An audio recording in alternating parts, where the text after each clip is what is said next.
ధృతరాష్ట్ర ఉవాచ ధర్మక్షేత్రే కురుక్షేత్రే సమవేతాయుయుత్సవః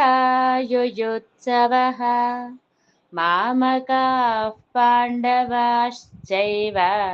కిమకుర్వత సంజయ. భగవద్గీతలోని ఈ శ్లోకము 1వ అధ్యాయంలోని 1వ శ్లోకం. ఇది చాలా ముఖ్యమైనది.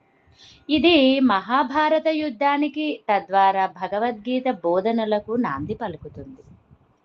ఈ శ్లోకంలో ధృతరాష్ట్రుడు సంజయుడిని అడుగుతున్నాడు, ధర్మక్షేత్రమైన కురుక్షేత్రంలో యుద్ధము చేయాలనే కోరికతో సమావేశమైన నా కుమారులు అంటే కౌరవులు మరియు పాండవులు ఏమి చేసిరి అని అడుగుతున్నాడు.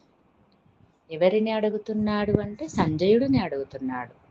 ఓ సంజయ, యుద్ధ సన్నద్ధులైన ధర్మక్షేత్రమైన కురుక్షేత్రమునకు చేరియున్న నా కుమారులను పాండవులను ఏమి చేసిరి?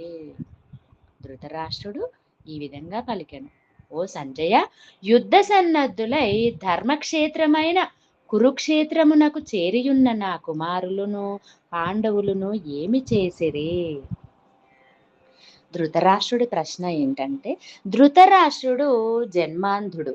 రాజుగా ఉండవలసిన అర్హత ఉన్నా అంధత్వం వల్ల తన తమ్మునికి పాండురాజును రాజ్యపాలన అప్పగించాడు. పాండురాజు మరణానంతరము ధృతరాష్ట్రుడు రాజు అయ్యాడు. ఈ ప్రశ్నలో అతని మనసులోని ఆందోళన, తన కుమారుల పట్ల ఉన్న గాఢమైన మోహము స్పష్టంగా కనిపిస్తుంది.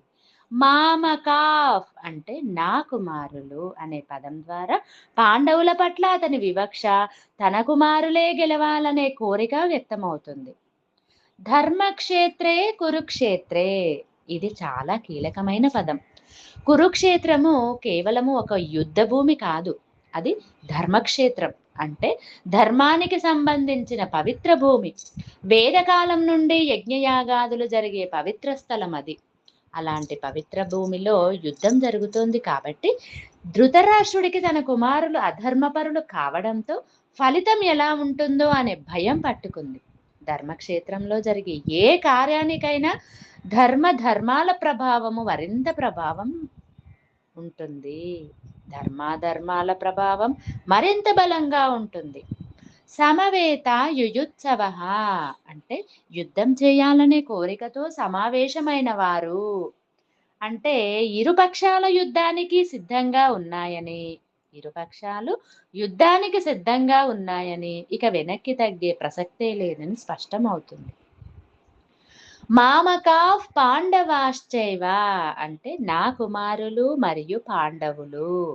ధృతరాష్ట్రుడు పాండవులు కూడా తన అన్న కొడుకులే అయినప్పటికీ వారిని నా కుమారులు అని అనకుండా వేరు చేయడము అతని పక్షపాతాన్ని, అంధత్వాన్ని సూచిస్తుంది.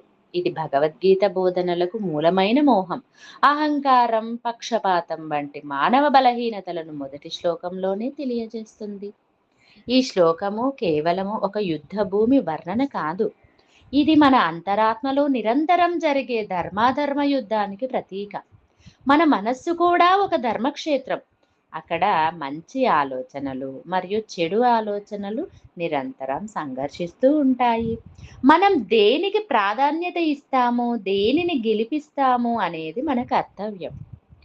ఈ మొదటి శ్లోకం నుండే కృష్ణుడు అర్జునుడికి బోధించే భగవద్గీత జ్ఞానం యొక్క ఆవశ్యకత స్పష్టమవుతుంది.